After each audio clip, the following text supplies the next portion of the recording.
Welcome to the review of a device you've all been waiting for, Moto X Style. Now, as you may already know, Motorola unveiled two variants of Moto X, Play and Style. We have already played with the first one. Let's check out what Style has to offer. On paper, it looks great.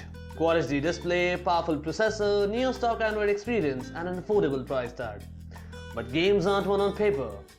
Watch on to see how this device fares in the real world.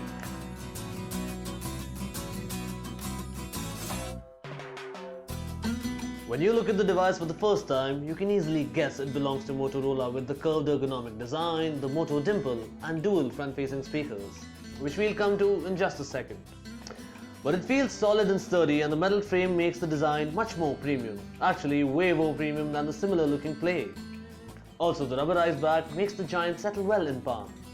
The sturdiness is further amped up with the water-repellent coating, and if you are a bit careless like I am, you will be less worried about minor spills and drizzles. In short, designing is neat and classy, but nothing to swoon over.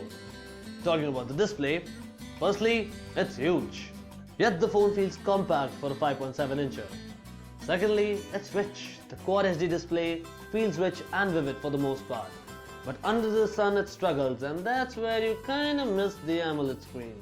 Talking about processing, Snapdragon 808 is swift and snappy, and with 3 gigs of RAM on board, there is no shortage of power for sure. And the phone heats up. The rubber makes it comfy, the metal bands can give you some discomfort. But even graphic-intensive games run with ease courtesy the Adreno 418 GPU. But now let's talk about what Motorola is a pioneer of, the software. The company is often credited with providing a near-Nexus experience for its swift updates and near-stock UI. Style is no different either. The phone runs on Android Lollipop and is receiving Android Marshmallow updates slowly and gradually. The user experience is pretty neat, with everything opening fast. But don't you forget, it's a Moto, and being one, it's blessed with some unique features. There's active display, in which the display gives you low power notification screen on demand. Then there's Chop Chop Flash, Twist Twist camera, and some great voice features with Moto Voice. Though a little tiring to set up at first, once done, Moto Voice is a great assistant. It reads your mails, does voice searches, sets reminders and do much more. The best part, you can call it anything. Coming to the shooters, they are the best cameras I have seen on a Motorola device yet.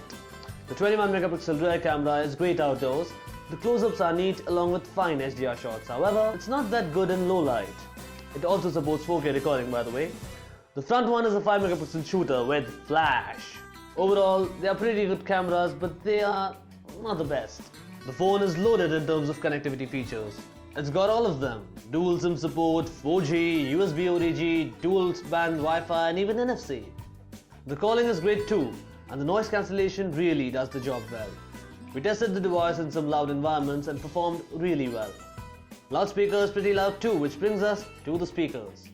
Front-facing speakers add so much to the whole multimedia experience. Watching movies, playing games, listening to loud music feels so much better. Personally, I feel this feature should be available on every device. It's that good. The phone has a 3000 mAh battery, which may last a day if you are an average user. But if you are anything above average, the battery might give you problems.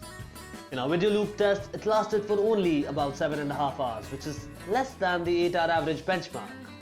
But to the rescue is fast charging. The phone charges insanely fast, and this may compensate for the lack of juice.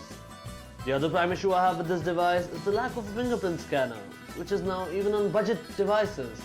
Not cool, Moto, not cool.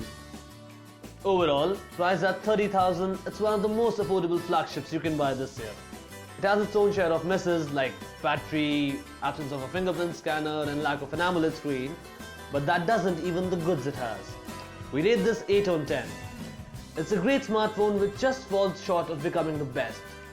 Alternatively, you can check out the LG G4 and Samsung Galaxy S6. And if you don't need the display, you might want to go for OnePlus 2. It has a fingerprint scanner also. Do like and share this one. Be sure to subscribe to our YouTube channel for more such content.